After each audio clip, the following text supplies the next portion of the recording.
Hey kids, this is Mrs. Gardner, and this is a video on subtractive carving. And so these sculptures are all where you start out with a material and you will take away, hence the name subtractive. You'll take away all the extra material until you reveal the sculpture within the form, the three-dimensional form. I want to start with this little guy because he's just adorable. I got a few of these, the ones that look very similar. They're soapstone, and they're super soft. Like I could probably take my nail and scratch this pretty easily, so I'll be careful. Got him at a yard sale, which I was super excited about. Love yard sales. He is sitting on top of a piece of soapstone. And so he didn't come from this piece. You can see they have different colors and different patterns and things. But basically he practically could be recarved out of that raw soapstone that my sculpture class is going to be using. Now I'm going to be showing things that are different materials. You'll see I'm going to go all the way and show you some of these. Some are wood, some are other odd materials and things. Different classes are going to be using different types of materials, some even more than one. So just want to start with him. And then let's see, I have a beaver, and then here's a bead that was carved out of soapstone, very soft, otherwise known as steatite. Okay, it has like a lot of talc in it, so it actually feels like talcum powder. Have to be careful with them. This was a bead that I thought was beautiful, very small. Mostly things will be very small scale. There's a wolf howling, so nothing was added. It was all here in the beginning. So this one, I got this at another yard sale too. This is also soapstone. Okay, imagine carving that and all hollowing through and carving away little by little. But this was all one solid mass of stone that was carved away on. They probably drew on the sides before they carved. This is technically a casting, but it was also subtractive style, like an Egyptian cat. And imagine that you had this cat in a box or in a bag. That's how your form would look at first, and you kind of whittle away, carve away, etch away, and end up with this beautiful base that never was a part, was actually a part of it. There's one of my favorite ones that I actually carved is hidden in this book chamber that we made in another class. Here's my little lid to it, and it is a sculpture that I designed. It's an infinity. It fits right in there, and I really like this one. Really smooth. It was really fun to make. I did the holes last, and kind of like but it's definitely an infinity. It's like almost like a wishing stone, the way it feels in my palm. And I waxed it and sanded it and fine-tuned it as I went. I loved creating that one. I'm very proud of that one. It's one of my favorites. So I had to really zoom in close if I can. There we go. Now so this is soapstone, steatite. And then moving on to wood. Okay, here's a percussion instrument. Now that's all from one piece, except for this was a separate piece. Just like it's kind of made there. And then here's a whale. And then we have a figure of a very solemn man. So this started out either as a block or kind of a rough piece or form, three-dimensional form. You can see from many different angles.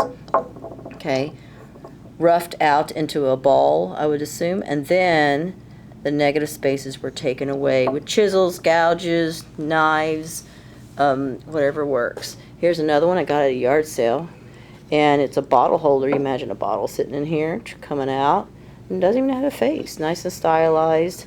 Imagine this kind of delicate area here, all carved from one piece. Look at the legs, designed so that they suggest legs, like that are folded up. Here's the knees. Okay, well designed and very sturdy. And here's another one from a yard sale, and you can tell it's just like from a big stick of wood, kind of like a totem type, or tiki, almost like a tiki god, kind of a Hawaiian tiki god. Kind of reminds me of totem pole though, with the card face in it. Kind of, so you always like in early roughing out stages, and then you kind of fine tune and do detailing after that. Here's what our wood looks like when we first began. So sculpture class and intro classes are going to be carving basswood, which is a really nice fine-grained wood that we had purchased, and that was from money donated by my mother. Thank you, Ray Hicks. And This is a nice egg shape. So, gosh, you could draw on the surface first and then carve away at it. You could make a little chick that looks like it's hatching from an egg and actually carve away and show the jagged edges. A lot of potential for that. And then Incho's going to be using this shape, proportion. And then sculpture classes, of course, will use the larger blocks of basswood. Very fine grain, so you don't have to fight the grain or direction of the wood too much. Then moving on to, these are cool. Okay, so this is tagua. Looks like ivory, like from a tusk, but it's not. It's actually called an ivory nut, South American nut. It's actually a monkey sitting on another tagua nut and simulates ivory, so, but you don't have to use a tusk to do it. And they carved this nut, subtractive carving. You can see how it's designed, so it's very compact, kind of, you know, there's no tail that comes out that could possibly be broken, all right? Lots of, oops, I'm gonna knock you over, sorry about that, but beautiful. Here's a cool one I got from an art gift shop. It's an eraser, get it? And this could be easily done in wood or stone, subtractive carving with a really flat piece. There's a lot you can do with that. So of course it would have started out thicker, and then, well, this one's cool. This one, I think I actually bought this from a gift shop because it was worth it.